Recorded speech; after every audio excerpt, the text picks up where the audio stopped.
I've seen other BYD vehicles in the U.S., so I wouldn't have been shocked by it. What size bus are we talking here? It was like Kinda a pretty like a young transit. dang. Yeah. What? That was a Michael. BYD, pretty young dang. Oh my God. It was in San Francisco, somewhere in between San Francisco and Sacramento as we were driving. Wait, hold on. None of you answered how big the bus was. It was a bus. Transit It was a bus. It was a transit bus. Yeah. It was. Okay. It was a coach bus. Okay. Yeah. Thank you. I have one more quick thing here. BYD announced charging tech that is twice as fast as Tesla's. Did you see this? This one I also saw the headline, so I'm going to read it right now. Okay.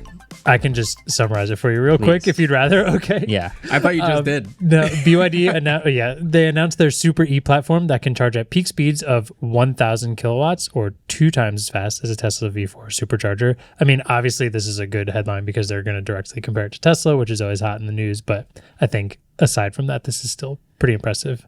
I think so. They're claiming it can add 250 miles of range on a 5-minute charge. Sick. Obviously, I feel like at what point are we allowed to stop saying that like it depends on charging curves and battery percentage, because this just feels like the metric we talk about.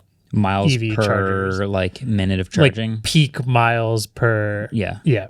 But still 250 miles of range, 5-minute charge. They said their goal is to get as close to petrol refueling as possible. That feels pretty close, no? Maybe to like a low mile per gallon sports car. Like a fill up could be 3 minutes and you could get 250 miles of range out of that. Yeah, I probably have like almost 400 miles in my tank, and it probably it's takes definitely less than 5 minutes. If you had an empty tank and filled it to full, could be like 2, 3 in minutes. New Jersey, it's only taking more than 5 minutes because we gotta don't wait for pump the our guy. gas, and the guy's wait for the possibly guy to got like come out. 20 other people. But So that's an impressive number. The reason I say I want to read this is because I see these types of announcements with like smartphones before, and it'll be like Oppo announces 250 watt charging, and I'm like, are you announcing that you've got the ability to do it, or are you like shipping things that are going to do this tomorrow? So far, there's only 2 of BYD's vehicles that can take advantage of this. And so it's the vehicle that can do it, and it's also chargers in the real world that are actually doing it. And I don't know if they just announced it, but there is in here talking about how they're building 4,000 of these new chargers across China. So they're probably starting to build them. Yeah, I believe starting to build. Okay. Yeah, that's going to be sick. Yeah, they've promised a major investment in the infrastructure. Awesome. With no timetable on it. Yeah. Just to be totally fair here. Yeah. I think what made me the most interested in this is I just got this clip of Doug DeMuro on, is his podcast the Cars and Bids podcast, or is it just a Doug DeMuro podcast? I don't know the name of it, but Okay. it is the Cars and Bids team. Did you see his clip the other day? He was talking to whoever his co-host is. This car pod! This car pod. Exclamation point. Shouts out to Doug. So he like had this great clip where he's just saying like, I drive these Chinese cars and I'm astonished. They shouldn't have sent them to us because now we know how good they are, and we're like, crap, we have to catch up. I watched that, yeah. It was a really interesting that went conversation. super viral. Yeah. But like we've been super impressed with the Chinese cars that we've got. When we did the Li Auto Mega, We've had a couple. half the comments were like, this isn't even the coolest thing we have over here. Yeah, that is very true. There are lots of, I mean, the world of EVs is getting way more competitive and way more like everyone's catching up and making cool, innovative things. And this is one of those innovative things, super fast charging. Love that. You saw the Li Auto Mega. We had the L9 here as well, which was in the Mega video, but that was the 3-row SUV. We've got BYD making, I want to say, didn't we see maybe we didn't know. Was it a BYD bus? It was a bus with a BYD badge on it, but I don't know if that's the same BYD or like how that bus got there. I've seen other BYD vehicles in the U.S., so I wouldn't have been shocked by it. What size bus are we talking here? It was like a Kinda like pretty a young transit. dang. Yeah. What? That was a Michael. BYD, pretty young dang. Oh my God. It was in San Francisco, somewhere in between San Francisco and Sacramento as we were driving. Wait, hold on. None of you answered how big the bus was. It was a bus. Transit It was a bus. It was a transit bus. Yeah. It was. Okay. It was a coach bus. Okay. Yeah. Thank you. Anyway, I do see BYD vehicles in the U.S. today, which is already pretty cool. But like, there's that other quote we've talked about multiple times of the Ford CEO driving the Xiaomi SU7 or something, not wanting to give it back. Like, yeah, these cars are getting competitive. They're really good. So, yes, faster charging, obviously awesome. Hopefully, they build these like quickly. That'd be awesome. Random but related. Yeah. Over the weekend, I saw an ID Buzz just driving around in Long Island, not even like in the city. In the wild. Yeah, in the wild. Spotted in the wild. I was like, they're like mid-conversation. super discounted. Like you can get one used for 60. No way. Yeah. Really that 60? low? Yeah, That's so cheap. $60. Yeah. No. A lot of these. This is the other thing Doug. No, yeah, I saw Doug is talking like everything has depreciated. These EVs depreciate so fast that even if you're not into EVs, at a certain price, it's a pretty great deal. Like the Taycan is obviously a very expensive EV when it's brand new, but a 2-year-old Taycan with 20,000 miles on it is 60% off.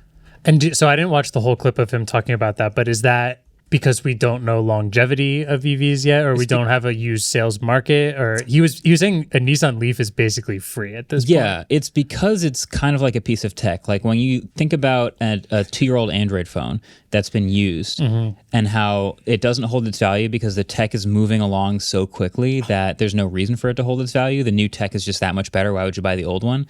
But the old versions are still very capable, and for people who only buy a car every couple of years, the fact that you can get what was just $90,000 for 65 just feels like such a deal. So depreciation is working for a lot of people who are getting secondhand EVs. So it's a very trendy thing that is just happening with lots of cars that are.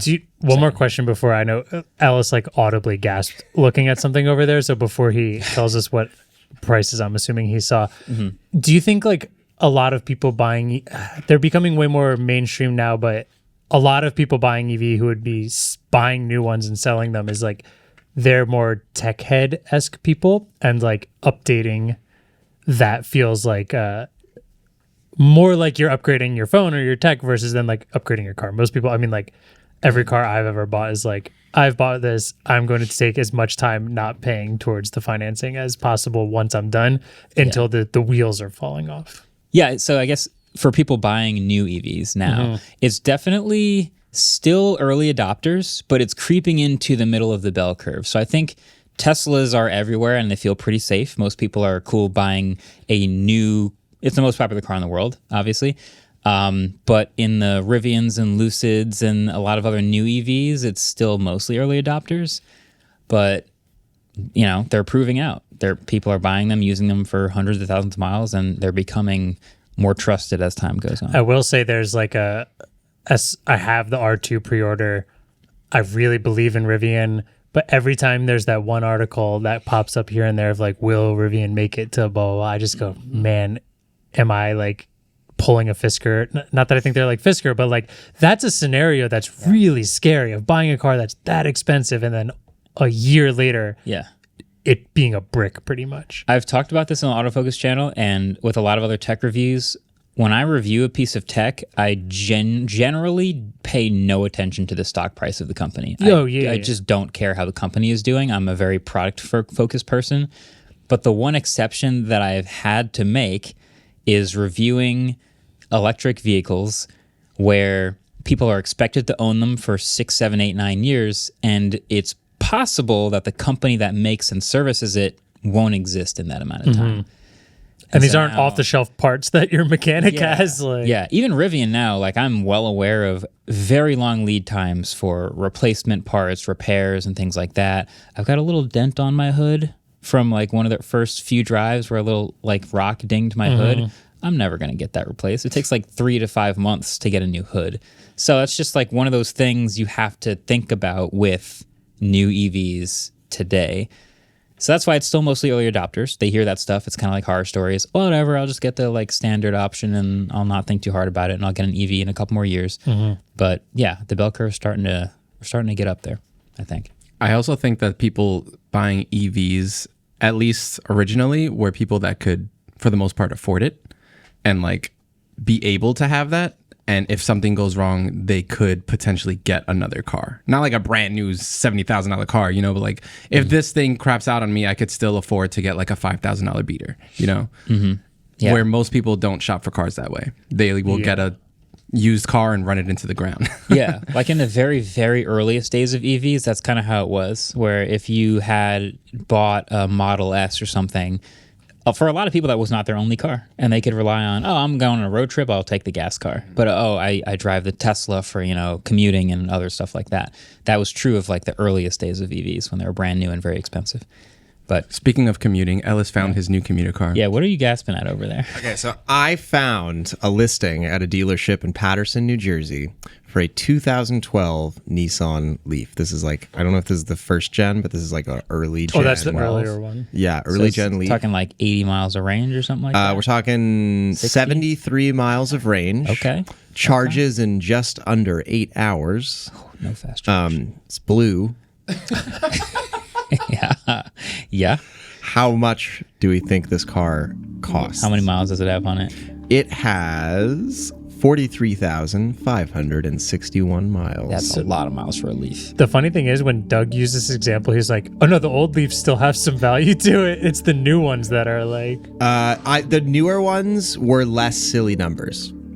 The newer ones were like actually like this seemed like a pretty normal used car price. To be Oh, honest, okay, yeah. really? I'm going in the teens. The teens. I'm going Gonna rate it 1 through 10. $16,900. You're saying silly. 16,000. 16.9. Okay, I'm not saying- even the newer Leafs were that much.